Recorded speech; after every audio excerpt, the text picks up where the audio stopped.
আমাকে বলতে হবে এটা ওয়াসিমের গ্রাম, আমাকে বলতে হবে এই জন্মভূমি হাসান হাবিবের জন্মভূমি। আমাদেরকে হুমকি দেওয়া হয়েছিল এক দফা কবর দে।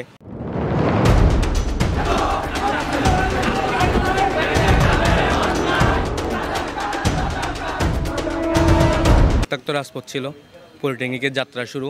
ছোট্ট ছোট্ট কোমলমতি ছাত্র শিক্ষার্থীরা যখন কক্সবাজার সরকারি কলেজের সামনে এসেছিল, যেটাকে রাজনীতিক আতরগড় বলা হয়, সেই আতরগড়ের ছাত্রলীগের যে গুন্ডা বাহিনী তারা সেই কোমলমতি শিক্ষার্থীদের, নারী শিক্ষার্থীদেরকেও বাদ দেওয়া হয়নি, হামলা করেছিল। এর পরবর্তীতে উত্তাল পুরা কক্সবাজার শহর হয়েছিল। এরপর আপনারা জানেন অভিনয়ের মাধ্যমে কক্সবাজারে মামলা হয়েছিল, মামলার মাধ্যমে শিক্ষার্থীদেরকে হয়রানি করা হয়েছিল।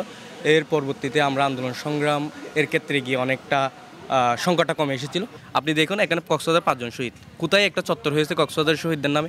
আমি মনে করি যে আমার ভাই যে শহীদ হয়েছে তার নামে, তার গ্রামের নাম। আমাকে বলতে হবে এটা ওয়াসিমের গ্রাম, আমাকে বলতে হবে এই জন্মভূমি ওয়াসিমের জন্মভূমি, আমাকে বলতে হবে এই জন্মভূমি হাসান হাবিবের জন্মভূমি।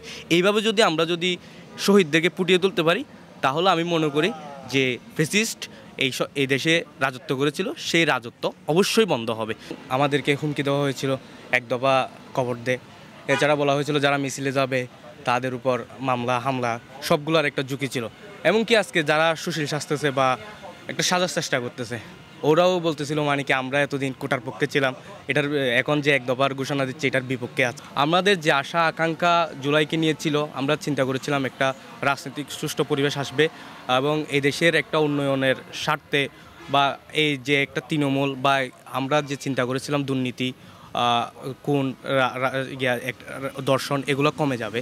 মানে একেবারে 5 আগস্ট যখন আমরা বাসায় ফিরি, আমার পায়ের অবস্থা অনেক খারাপ ছিল, বলতে গেলে একদম হাঁটতেই পারতেছিলাম না। আমি বিজয় মিছিল যখন সরকার পতনের কথা শুনছি, বিজয় মিছিল শেষ করে আসরের নামাজের সিজদারত অবস্থায় আল্লাহর কাছে দোয়া করছি যেন দেশে এরকম পরিস্থিতি আর যেন না হয়, আদর্শিক একটা পরিবর্তন হবে। আসলে বিপ্লবটা তো আদর্শিক পরিবর্তনের যে চিন্তাভাবনা ছিল সেই চিন্তাভাবনা থেকে অনেকটা সরে এসেছে। আমাদের সাধারণ মানুষ যে চিন্তা করেছিল আমার ভাইয়েরা শহীদ হয়েছে 1500-1600 আমরা শহীদ হয়েছে, সেই রক্ত দেখার পর যারা যে পেরেছিল তারা কিন্তু চিন্তা করেছিল এই দেশটা একটা পরিবর্তন আসবে, কিন্তু সেই পরিবর্তন আশানুরূপ আসে নাই।